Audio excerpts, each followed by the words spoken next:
is from Metropol Debrief. A very good evening to you, and thank you very much for tuning into Metropol TV. It's always a pleasure knowing that you've taken your time and have made time to join us on Metropol Debrief. At the onset of the second season, we made a conscious decision to always have conversations that matter to you, news that you can use. And on this edition of Metropol Debrief, we will be discussing the latest government appointments and if they reflect the goodwill that they always profess every single time they are in public with the youth. I have an amazing lineup of guests. Mbuki is already here in studio with us. We're waiting for Honorable Didmans to make his way. He's caught up in a little bit of traffic, but he'll be joining us in a few to have this conversation with us. Where do we start the show today? According to a survey by the Kenya National Bureau of Statistics, in 2018, 7 million Kenyans were unemployed, with 1.4 million out of this figure desperately looking for jobs. The data released by the Kenya National Bureau of Statistics further indicates that only 78,400 new formal jobs were created to feed into the growing need of jobs in the country. We all know this story. We know somebody who's graduated. We know somebody who is in school. It might be you who's in school, but you're just not sure what your job future looks like once you've left school. How is the government of the day, however, trying to solve this concern that every single Kenya has? Because even those who are employed are not certain that they have job security. We've seen the job cuts, we've seen the pay cuts, and nobody knows the fate of the job. But this is what the government is saying and doing on the ground. Listening.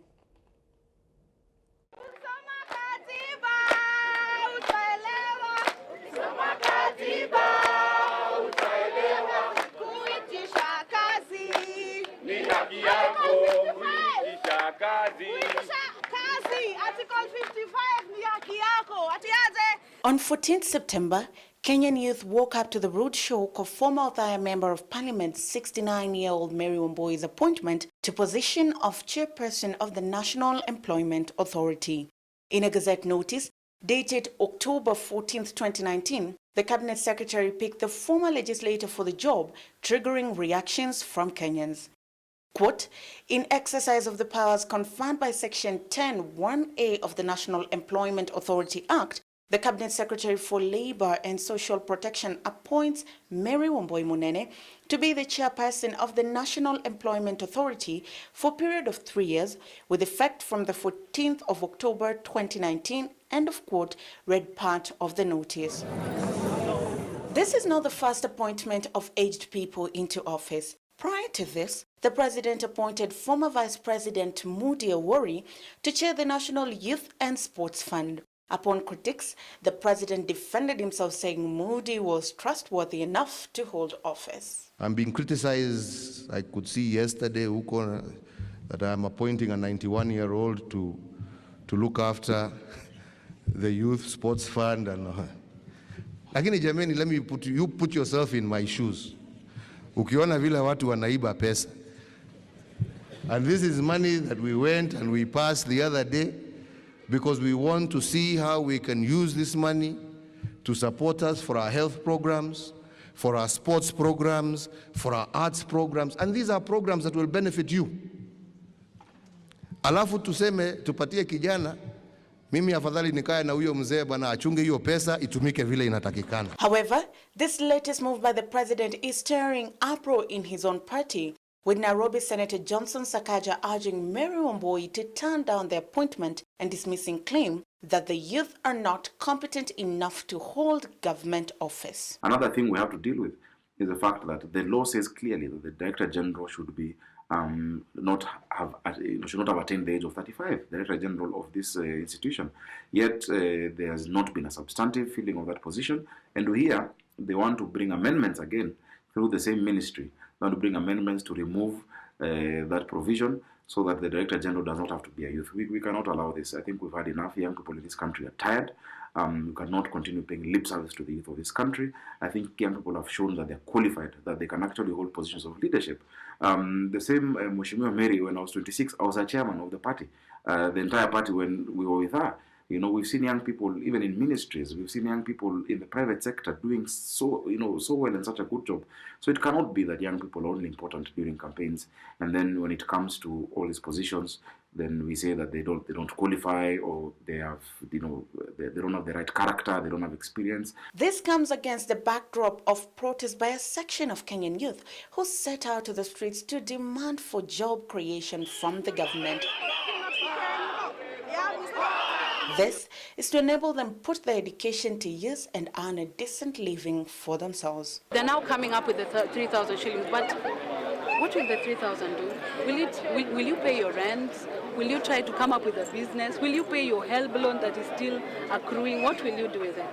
So those are the things we are asking and wondering how it's going to work.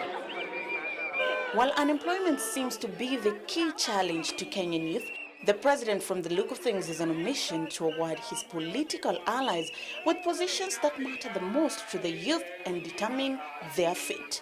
Competent or not, Kenyan youth feel betrayed and left outside by the government that they voted in. For Metropol TV, Ndero Ganga. As the popular slang always says, kwa ground vituni different. That's how the ground looks like. Let's move on. Official data shows that 75% of Kenya's population is under the age of 40. As such, there is a motion pending in the National Assembly seeking to reduce the retirement age from 60 to 50 years of age, if the graphics could just pop up. So right now it's 60 years retirement, but there's a bill and they want to cut down the retirement years to 50. Now this is a bill that has been floored by Starehe Member of Parliament Charles Njagwa. Irrespective of this bill, METROPOL, who is one of the many old guards that the president is appointing as custodians of the fate of the demographic that consists of over 51% of the country's population. However, she is not alone.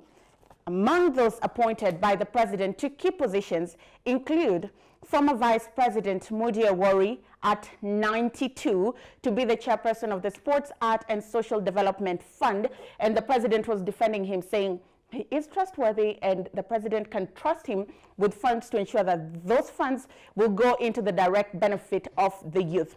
Another person who's been appointed by the president into the Old Guard Association is the former cabinet secretary, cabinet minister Noah Wekesa, at 83 years old, and he is the chair of the Strategic Food Reserve Fund.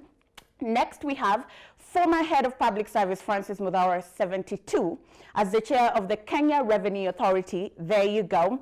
We have Dr. Julio Jumbo, who's the chair of the University of Nairobi Council. There you go. And then we have Catherine Nyamato, who has been appointed, she is 69, and appointed as the member of the Lake Basin Development Authority. And that's just to name but a few. You can go through them. You can see pictures don't lie. This is the president's old guard, just but to name a few. Amongst the over 51% demographic of the youth that he could pick from, as Sakaja said, the country is not short of leadership, but this is what the president opts for. According to document prepared by the Public Service Commission, titled Human Resource Planning and Succession Management Strategy for Public Service, Kenya had about 69,445 civil servants as of 2016. 35% of the national government employees are aged between 51 to 60. 35%. This is a majority at 51 to 60 years. So it means that 5% of government workers are almost heading into retirement, but it's because retirement is at 60.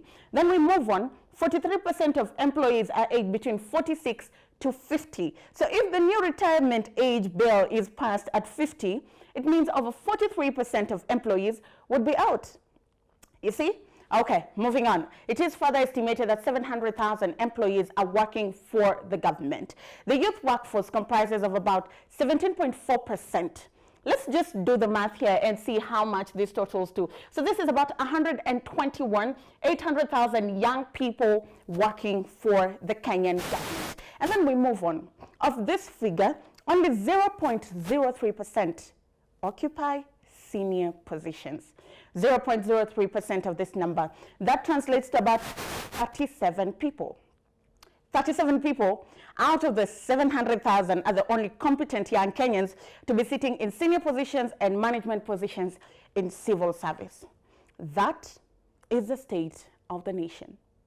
After the break, we join in to the conversation with our guests. One of them is in studio with us, and the other one will be joining us shortly, and we'll be having this conversation. We're just trying to find out, are the youth as incompetent as the president paints them to be? Trustworthy issues, and among many more that he's raised onto why he is appointing an old guard, and why are we seeing a case of doublespeak?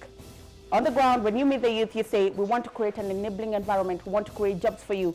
But when the job opportunities present themselves, the appointments do not go to the youth. After the break, this and much more. Stay with Metropol TV.